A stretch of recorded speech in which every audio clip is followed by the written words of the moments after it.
Salut tout le monde, aujourd'hui je vous emmène continuer notre balade à vélo. Cette fois-ci nous allons à Tsunashima comme promis. Tsunashima, pour ceux qui ne connaissent pas, je pense que vous êtes nombreux, c'est une gare qui est située à 10 minutes en train de la gare centrale de Yokohama, sur la ligne Tokyu-Toyoko. Et donc on va commencer par longer, comme vous le voyez, une artère assez fréquentée, mais on ira aussi comme d'habitude dans des quartiers résidentiels et dans des rues commerçantes qu'il y a autour de la gare de Tsunashima donc.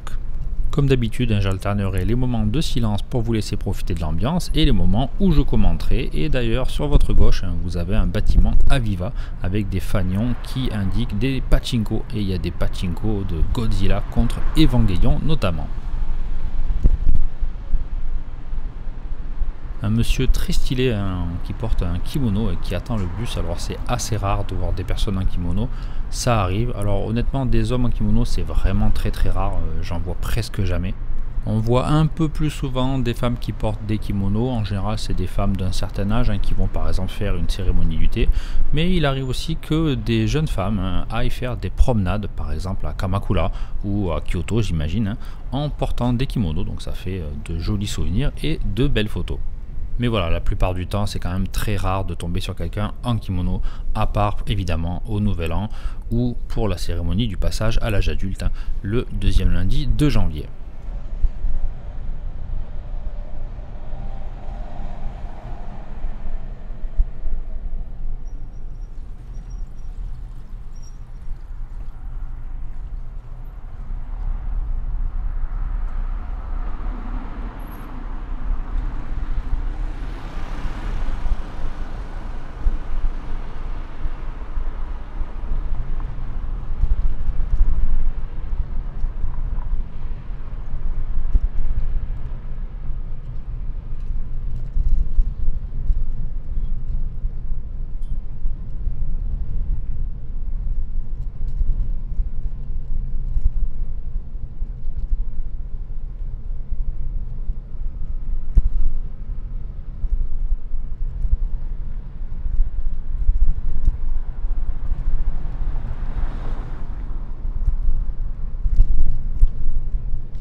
Donc là on va arriver à un pont qui va nous permettre de traverser la rivière Tsurumi et ensuite on arrivera sur Tsunashima. Donc comme vous le voyez, il y a des grands tours, c'est un quartier beaucoup plus dense et avec beaucoup de magasins, beaucoup d'habitations par rapport au quartier où je vis.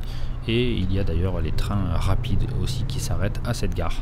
Au Japon, quand vous avez seulement les trains locaux, en général c'est une petite gare, plus résidentielle, et dès que vous avez plusieurs lignes ou des trains rapides qui s'arrêtent, eh bien la gare se développe et il y a beaucoup plus de personnes, de commerce tout autour.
Et bien sûr, autour des gares, vous avez toujours toutes les banques possibles et imaginables. Donc là, vous avez Mitsubishi UFJ.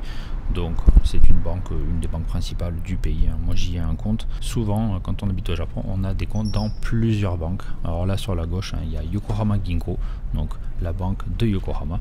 Mais il y en a des tonnes. Et en face, la pancarte verte, on va mieux voir quand on va tourner, mais c'est encore une banque, l'Isona Ginko. Alors je vous reparlerai un petit peu des banques tout à l'heure, mais nous arrivons dans une Shotengai, donc une rue commerçante. Il y en a dans pas mal de gares au Japon et donc ça regroupe des tonnes de magasins. Par définition, s'il y a plus de 30 magasins, eh bien c'est qualifié de Shotengai, donc de rue commerçante. Il y a beaucoup de passages évidemment, il y a plein de restaurants, vous allez voir, il y a un McDo, il y a un kebab, il y a souvent des hommes politiques comme le monsieur à droite qui essaye d'attirer un peu les gens ou de leur distribuer des prospectus. Allez, je vais vous laisser profiter de l'ambiance et essayer de lire un peu ce qui est écrit à droite à gauche en japonais pour vous entraîner, et je vais faire un tour dans le quartier et je vous reprends dans un petit moment.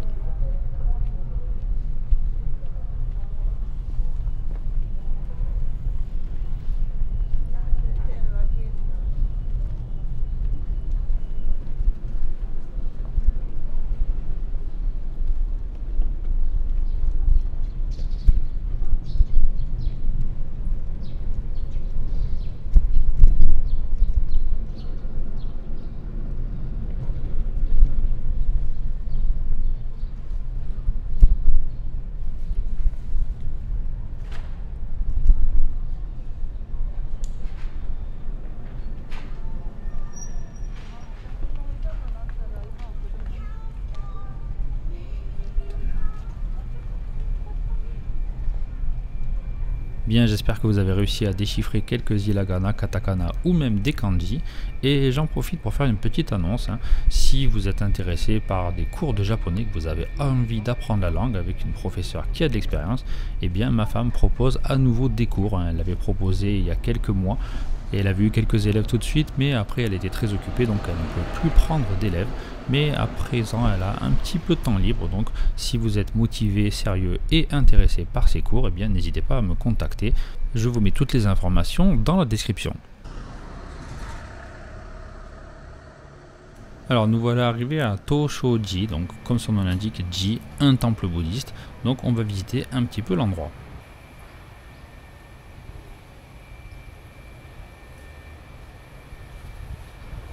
La statue que vous voyez avec le monsieur avec le gros ventre, ça représente Budai en chinois ou Hotei en japonais. Et c'est un dieu qui représente la générosité, la fortune et l'abondance.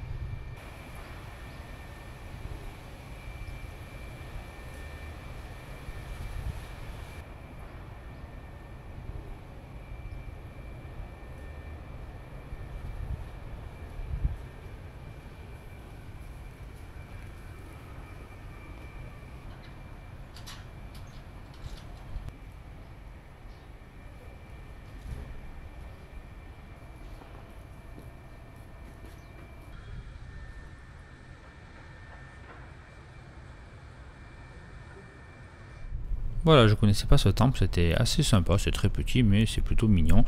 Alors il y avait une cérémonie funéraire qui avait l'air d'être en cours, donc je me suis pas éternisé. Après coup, je me suis rendu compte que ce temple était un des temples des Shichifukujin. Shichifukujin, ce sont les 7 divinités du bonheur, donc ça regroupe des divinités d'origine différente. Il y en a une seule qui vient du Japon, d'après ce que j'ai compris. Et donc, Shichifukujin dans différents endroits, par exemple là dans mon arrondissement, mais il y en a dans d'autres arrondissements de Yokohama et il y en a un peu partout dans le pays. Donc ce sont 7 temples qu'il faut parcourir pour récupérer des tampons, donc des tampons à l'effigie de ces divinités. Et donc ça se fait seulement à des périodes précises, on ne peut pas faire ça toute l'année. Par exemple pour les Shichifukujin de mon arrondissement, c'est au début de l'année, entre le 1er et le 7 janvier, donc je ne le savais pas, donc je ne l'ai pas fait cette année, mais je le ferai peut-être l'année prochaine si ça intéresse du monde et si je suis motivé. Et donc voilà, on achète une grande feuille spéciale et on va dans ces 7 temples qui sont pas très éloignés les uns des autres en général, et on récupère donc ces tampons. Donc dans ces temples, il y aura quelqu'un qui vous fera un dessin ou qui vous mettra un coup de tampon. Alors il n'y a pas vraiment de sens religieux profond, c'est surtout une occasion de marcher, de découvrir la ville en récoltant donc ces fameux tampons.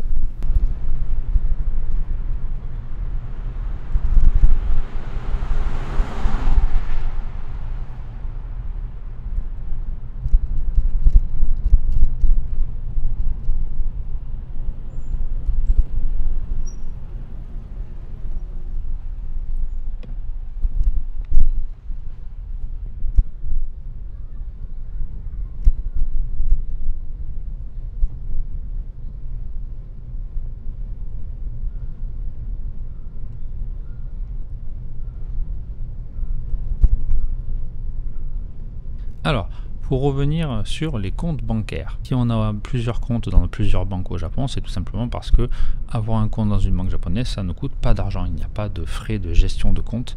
Et en plus, il y a par contre des frais quand on fait des virements vers une autre banque et même parfois dans la même banque. Donc quand on a plusieurs employeurs, eh bien chaque employeur vous demande d'ouvrir un compte dans une banque spécifique pour éviter justement de payer des frais. Et ben, si on fait plusieurs boulots, on se retrouve souvent avec plusieurs comptes.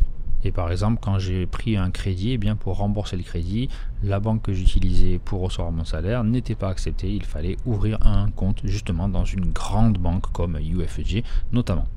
Au final, je me retrouve avec 4 cartes, donc 4 comptes dans 4 banques différentes.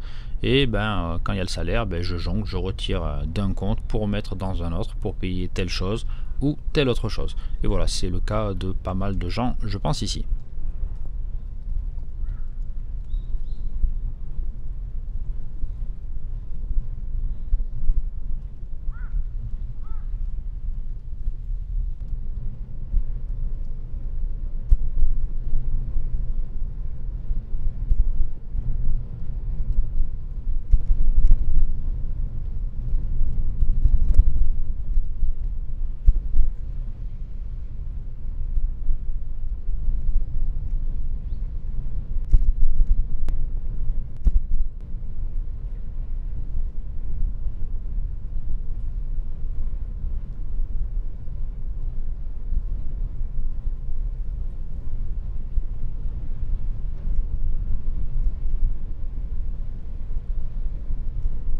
Alors comme vous voyez, hein, dès qu'on s'écarte de l'artère principale hein, de la gare, il n'y a pas un chat, on croise personne, il n'y a même pas une voiture, c'est ultra calme. Donc bon, c'est un peu monotone, hein, c'est pas passionnant, désolé.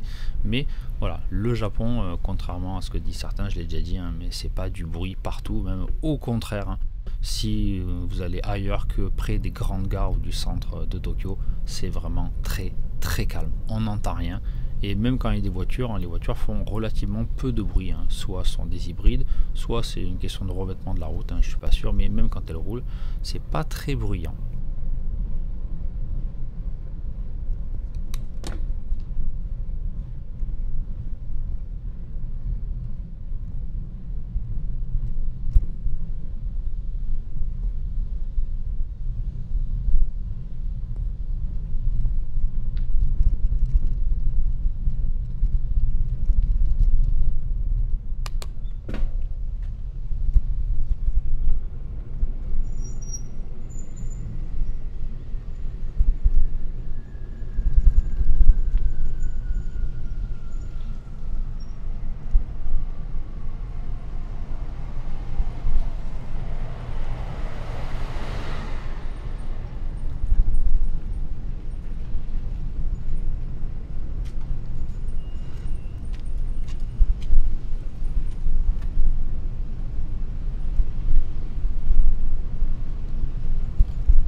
Alors là, vous allez voir à gauche, il y a un restaurant de lamen à la façon chinoise. Alors les lamen, c'est un plat chinois, hein, mais il y a beaucoup de lamen à la sauce japonaise, si j'ose dire. Et donc dans les vitrines, hein, vous avez des représentations en plastique des plats pour vous aider à choisir. Voilà, ceux qui sont déjà venus le savent déjà. Alors à droite, il y avait Pizza Salvatore. Donc c'est un pizzeria donc, où on commande souvent. Ils font de très bonnes pizzas. Alors c'est peut-être pas des pizzas très authentiques, mais en matière de livraison à domicile, c'est quand même nettement meilleur que ce que peut faire par exemple Domino's Pizza ou Pizzala.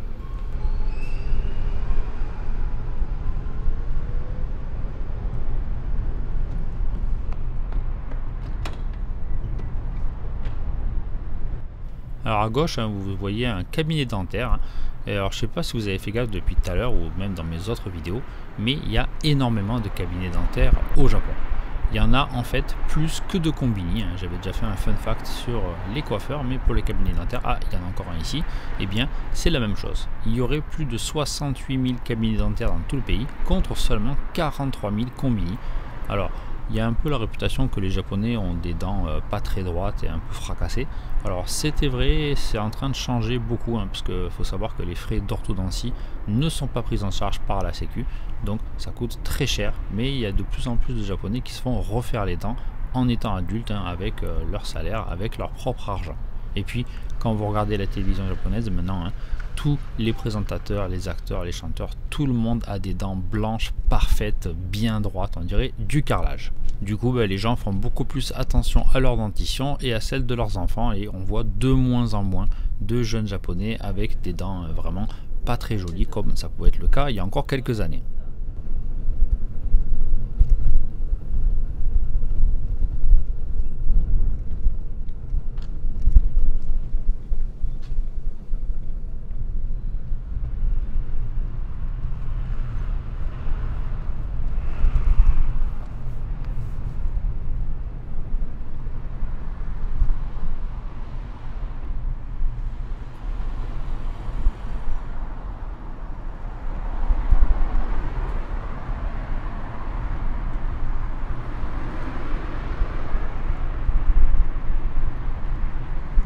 Pour ceux qui ne connaissent pas, à gauche, Aoki, donc c'est une chaîne de magasins de vêtements qui sont spécialisés dans les costumes, hein, pour hommes, pour femmes.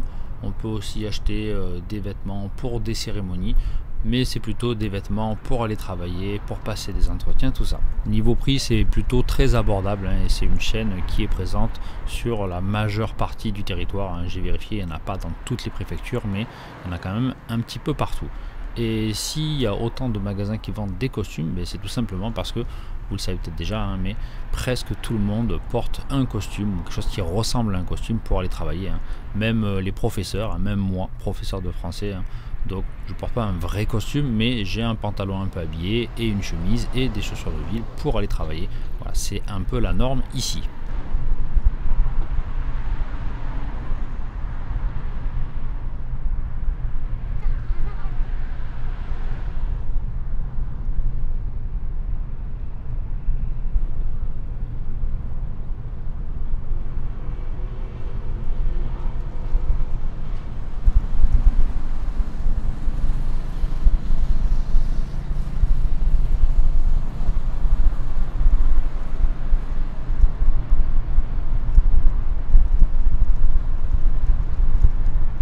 De l'autre côté de la rue, hein, à droite, vous avez Apita Terrace, donc un énorme centre commercial, pas très ancien.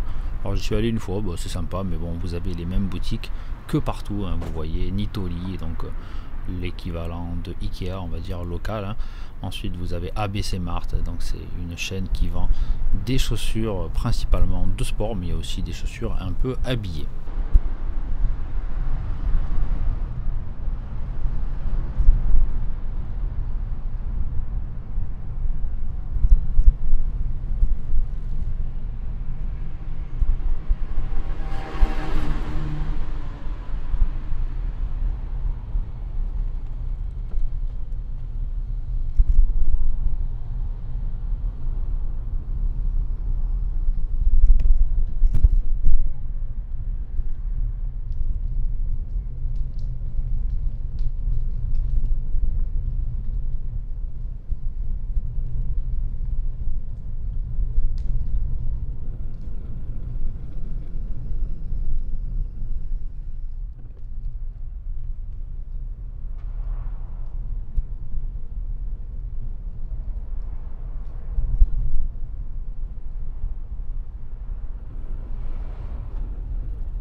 Vous l'aurez peut-être compris, mais j'étais dans une voie sans issue, hein. Ça m'arrive souvent quand je me balade, puisque je me balade un peu à l'arrache. Je ne sais pas exactement où je vais pour vous faire découvrir un peu tous les quartiers.